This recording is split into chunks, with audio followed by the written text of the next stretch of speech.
राम राम राम राम राम राम राम राम राम नारायण नारायण। संबंध 11वें, 12वें और 13वें श्लोक में क्रमशः सात्विक, राजस और तामस यज्ञ का वर्णन करके अब आगे के 3 श्लोकों में क्रमशः शारीरिक, वाचिक और मानसिक तप का वर्णन करते हैं, जिसका सात्विक, राजस और तामस भेद आगे करेंगे। देवाद्विज गुरु प्राज्ञ पूजनम शौचमार्जवम् ब्रह्मचर्यमहिंसा च शारीरं तपोच्यते।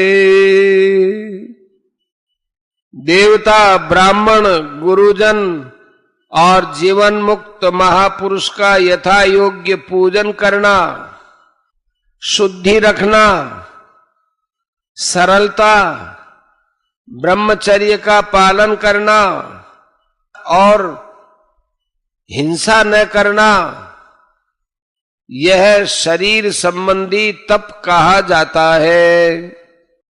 व्याख्या।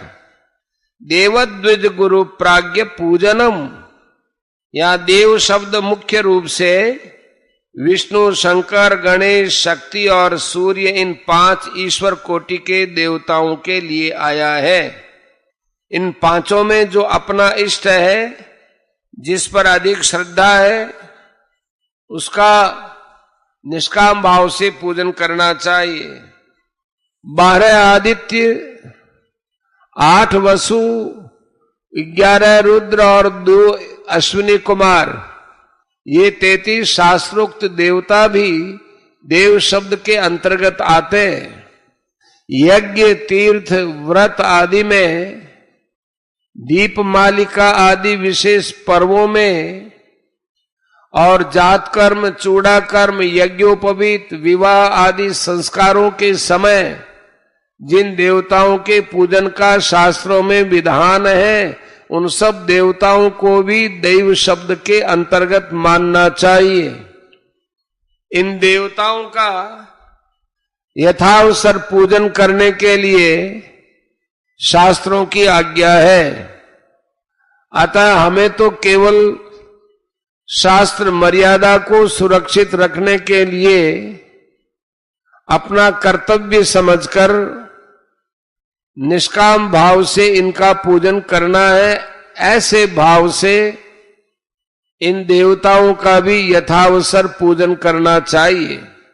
तात्पर्य है कि शास्त्रों ने जिन जिन तिथि, वार, नक्षत्र आदि के दिन जिन जिन देवताओं का पूजन करने का विधान बताया है, उन तिथि आदि के दिन उन देवताओं का पूजन करना चाहिए।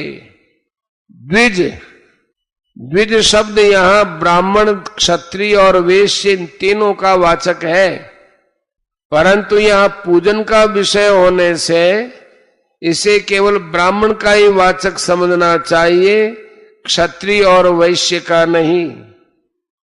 जिनसे हमें शिक्षा प्राप्त होती है, ऐसे हमारे माता पिता, बड़े बूढ़े, कुल के आचार्य, पढ़ाने वाले अध्यापक और आश्रम अवस्था, विद्या आदि में जो हमसे बड़े हैं, उन सभी को गुरु शब्द के अंतर्गत समझना चाहिए। द्विज माने ब्राह्मण एवं अपने माता पिता, आचार्य आदि गुरुजनों की आज्ञा का पालन करना, उनकी सेवा करना और उनकी प्रसन्नता प्राप्त करना तथा पत्र, पुष्प, आरती आदि से उनकी पूजा करना, ये सब उनका पूजन है। यहां प्राज्ञ शब्द जीवन मुक्त महापुरुष के लिए आया है। यदि वह वर्ण और आश्रम में ऊंचा है तो द्विज पद में आ जाता, और यदि शरीर के संबंध में बड़ा होता तो गुरु पद में आ जाता। इसलिए जो वर्ण और आश्रम में ऊंचा नहीं है एवं जिसके साथ गुरु का संबंध नहीं है, ऐसे तत्वज्ञ महापुरुष को यहां प्राज्ञ कहा गया है। ऐसे जीवन मुक्त महापुरुष के वचनों का, सिद्धांतों का आदर करते हुए उनके अनुसार अपना जीवन बनाना ही वास्तव में उसका पूजन है।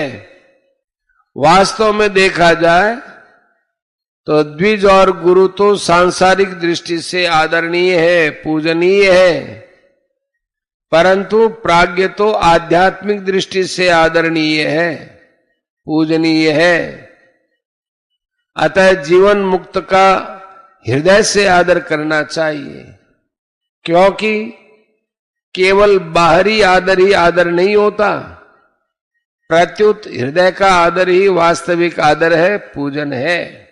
शौचम, जल मृत्तिका आदि से शरीर को पवित्र बनाने का नाम शौच है। शारीरिक शुद्धि से अंतःकरण की शुद्धि होती है। शौचात स्वांग जुगुप्सा परैर संसर्ग है। शौच से अपने शरीर में घृणा होगी तो हम इस शरीर को रात दिन इतना साफ करते हैं, फिर भी इससे मलमूत्र, पसीना, नाक का कफ, आंख और कान के मैल, लार, थूक आदि निकलते रहते हैं। यह शरीर हड्डी, मांस, मज्जा आदि घृणित अपवित्र चीजों का बना हुआ है। इसमें हड्डी मांस के थैले में तोला भर भी कोई शुद्ध, पवित्र, निर्मल और सुगंध युक्त वस्तु नहीं है। कुल मिलाकर यह शरीर केवल गंदगी का पात्र है। इसमें केवल मलिनता ही मलिनता भरी पड़ी है। यह केवल मलमूत्र पैदा करने की एक फैक्ट्री है, मशीन है। इस प्रकार शरीर की अशुद्धि, मलिनता का ज्ञान होने से मनुष्य शरीर से ऊंचा उठ जाता है।